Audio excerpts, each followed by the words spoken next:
मंत्री राक्षस अभी पराजित नहीं हुआ था। उसने राजा पर्वतक से गुप्त रूप से संपर्क किया, परंतु चाणक्य के भय से पर्वतक खुलकर उसके साथ नहीं आया। किंतु चाणक्य प्रत्येक चाल को भांप चुका था। उसे ज्ञात हो गया कि शत्रु अभी जीवित है और षड्यंत्र अभी शेष है। तभी एक और घटना घटी और पर्वतक की मृत्यु हो गई। परंतु कथा यहीं समाप्त नहीं होती। पर्वतक का पुत्र मलयकेतु अभी जीवित है। उसके हृदय में केवल एक ही ज्वाला प्रज्वलित है, अपने पिता की मृत्यु का प्रतिशोध। एक ओर चाणक्य की कूटनीति, दूसरी ओर राक्षस की अटूट निष्ठा और तीसरी ओर प्रतिशोध से दहकता मलयकेत। मंत्री राक्षस, जिसे अपनी बुद्धि और निष्ठा पर अटूट विश्वास था, वह यह नहीं जानता था कि उसके सबसे करीबी लोग ही उसके विरुद्ध सबसे बड़ा षड्यंत्र रच रहे हैं। जीव सिद्धि और शकटदास, जिन्हें राक्षस अपना विश्वसनीय मानता था, वास्तव में वे दोनों चाणक्य के गुप्तचर थे। स्थिति तब और भयावह हो गई जब शकटदास को सूली पर चढ़ाने का आदेश दिया गया, परंतु यह भी चाणक्य की ही एक चाल थी। जब दंड देने वाले ही चाणक्य के नियंत्रण में हों तो मृत्यु भी एक नाटक बन जाती है। सूली पर चढ़ने से पूर्व ही जीव सिद्धि ने शकटदास को मुक्त करा लिया और दुनिया को यही प्रतीत हुआ कि यह सब राक्षस के विरुद्ध एक आघात है। इसी बीच चाणक्य के हाथ लगी एक और शक्ति चंदनदास के घर से प्राप्त हुई राक्षस की मुद्रांकित अंगूठी। अब चाणक्य ने रची सबसे खतरनाक चाल। उसने शकटदास से एक पत्र लिखवाया और उस पत्र पर राक्षस की उसी अंगूठी से मोहर लगा दी, क्योंकि संसार की दृष्टि में शकटदास राक्षस का ही विश्वासी था। इसलिए वह जो भी लिखेगा उसे राक्षस का ही आदेश माना जाएगा। यह एक ऐसा जाल था जिसमें सत्य और असत्य का अंतर मिटने वाला था। और अंत में एक और चाल चली गई।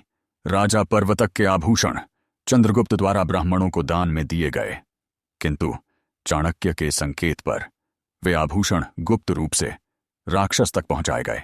अब प्रश्न यह नहीं था कि कौन सही है और कौन गलत। प्रश्न यह था कि कौन किसे किस प्रकार फंसाएगा। ये सभी घटनाएं अब मिलकर रचेंगी एक ऐसा जाल जिसमें अमात्य राक्षस स्वयं अपने ही विश्वासों के कारण घिरने वाला है। राक्षस को अभी भी विश्वास था कि वह हर चाल को समझ सकता है, परंतु चाणक्य उसकी सोच से कई कदम आगे चल रहा था। अब खेल शुरू होगा, विश्वास, भ्रम और विश्वासघात का। राक्षस के जासूस ने उसे बताया।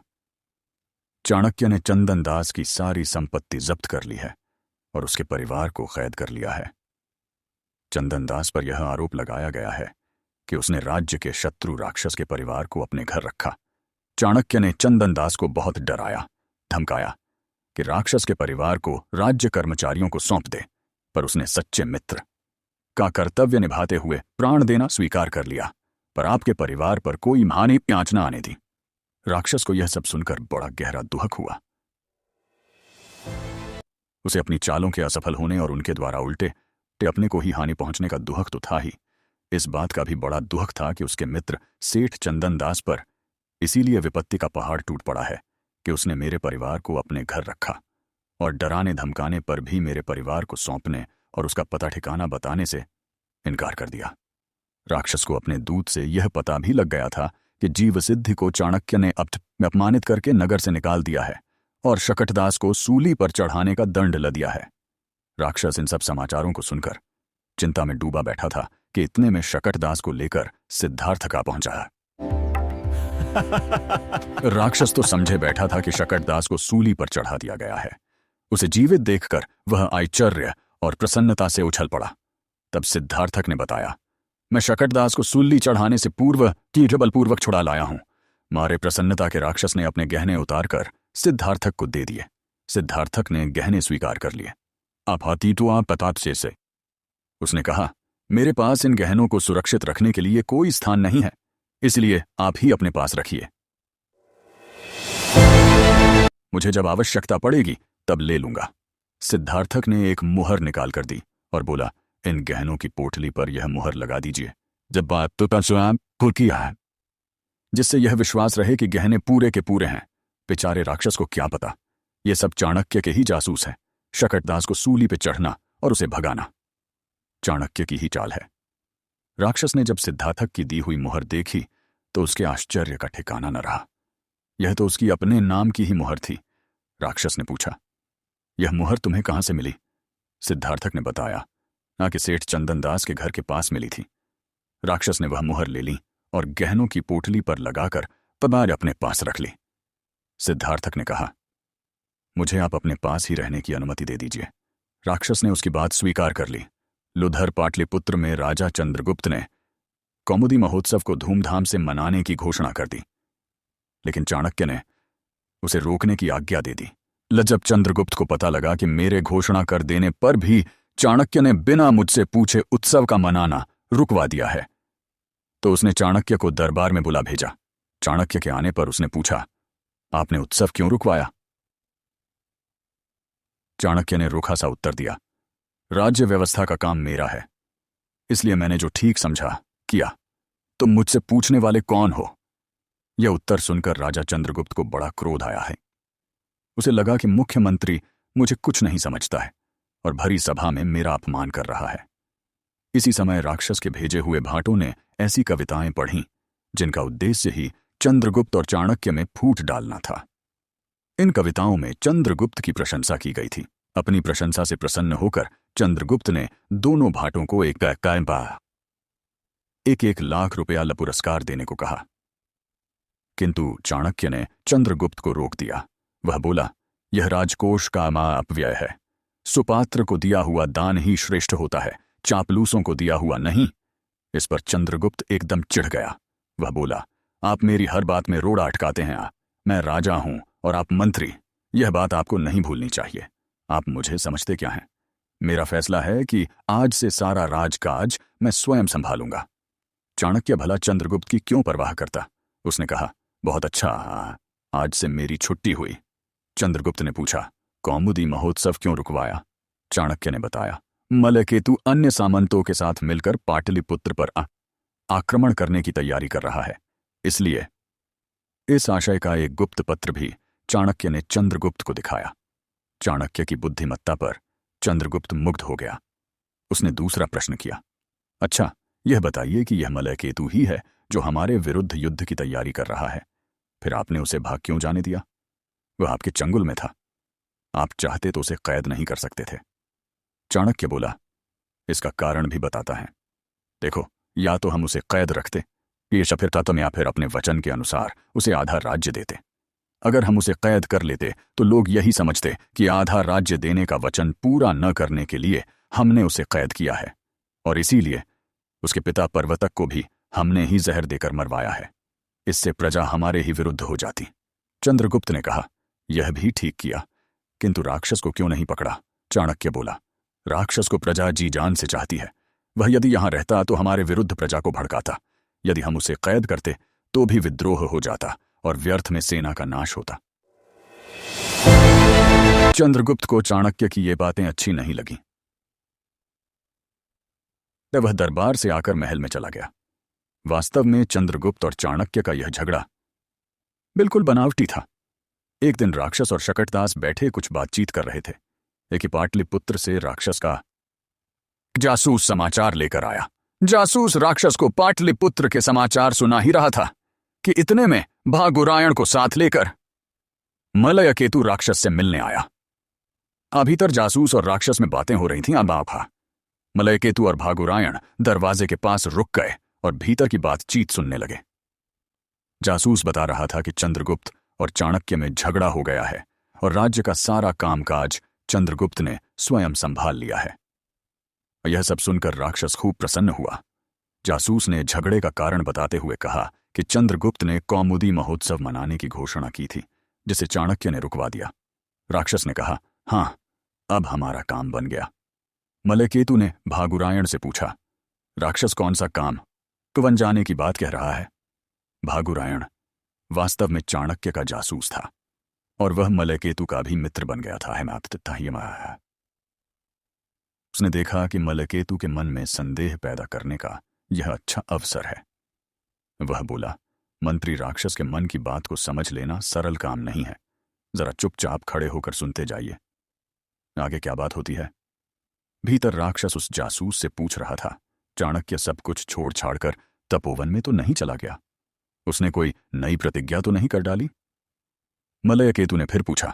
क्यों मित्र, इस बात को पूछने में राक्षस का क्या उद्देश्य है?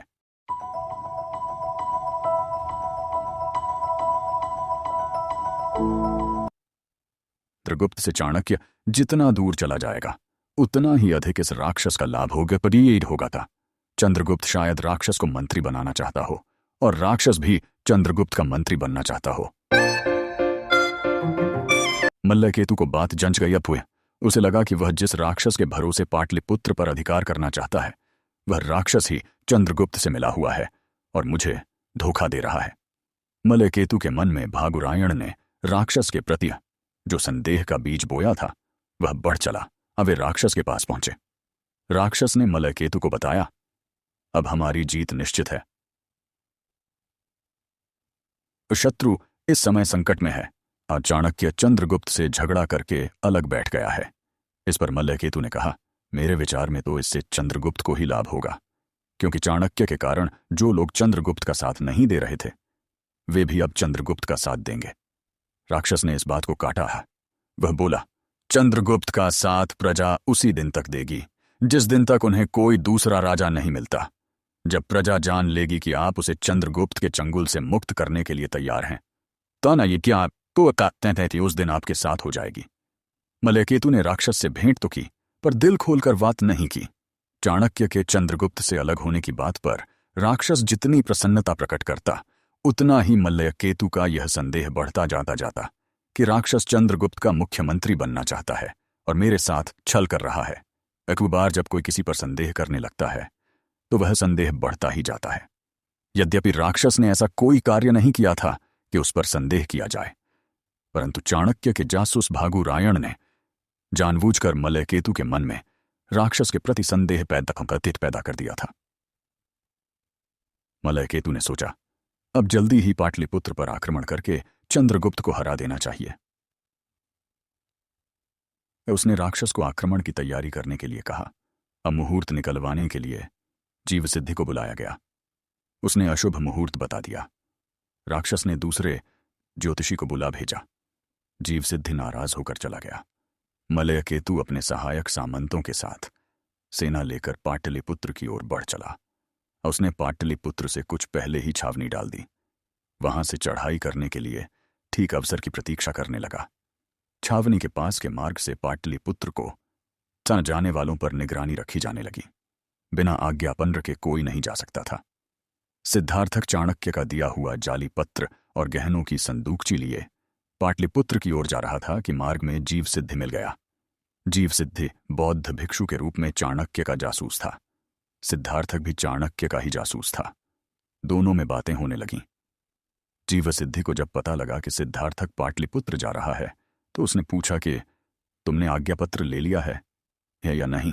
यदि न लिया हो तो तुम आगे नहीं जा सकोगे। आज्ञापत्र देने का यह काम सौंपा गया था भागुरायण को। भागुरायण और मलयकेतु एक ही स्थान पर बैठे हुए थे कि भिक्षु जीवसिद्धि अपना आज्ञापत्र लेने पहुंचा। भागुरायण जानता ही था कि जीवसिद्धि भी चाणक्य का जासूस है और वह राक्षस से भी मेल जोल रखता है। उसने पूछा, भिक्षुक महाराज, आप राक्षस के किस काम से पाटलिपुत्र जा रहे हैं? जीवसिद्धि बोला, मुझे किसी राक्षस वाक्षस से कोई मतलब नहीं। भागुरायण ने पूछा, क्या राक्षस से कुछ मनमुटाव हो गया है? लगता है राक्षस से कोई भूल हो गई है। जीवसिद्धि ने उत्तर दिया, अरे भाई, भूल तो हम ही से हुई है। पहेलियां मत बुझाओ, स्पष्ट बताओ क्या बात है? भागुरायण ने पूछा। जीवसिद्धि बोला, क्या बात बताऊं? अतः मैं जब पाटलिपुत्र में रहता था तो राक्षस ने मेरे हाथों जहर दिलवाकर राजा पर्वतक की हत्या करवाई।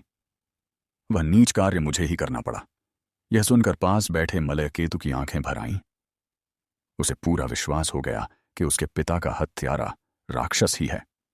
मलयकेतु के क्रोध को शांत करते हुए भागुरायण ने कहा, इस समय राक्षस से बिगाड़ करना ठीक नहीं है। आज जब अपना काम निकल जाएगा तब राक्षस से निबट लेंगे। हमें पहले पाटलिपुत्र का राज्य प्राप्त कर लेना चाहिए। मलयकेतु ने उसकी बात मान ली। इसी समय एक राजकर्मचारी बिना आज्ञापत्र के जाते हुए सिद्धार्थक को पकड़कर भागुरायण के पास ले आया। तुम पबूमामा। जब उससे पूछा कि तुम बिना आज्ञापत्र के क्यों जा रहे थे, तो उसने कहा कि राक्षस के जरूरी काम से जा रहा हूं। जल्दी के कारण आज्ञापत्र नहीं ले सका। सिद्धार्थक की तलाशी लेने पर एक पत्र मिला। भागुरायण ने पत्र को ध्यान से देखा तो उस पर राक्षस की मुहर लगी हुई थी।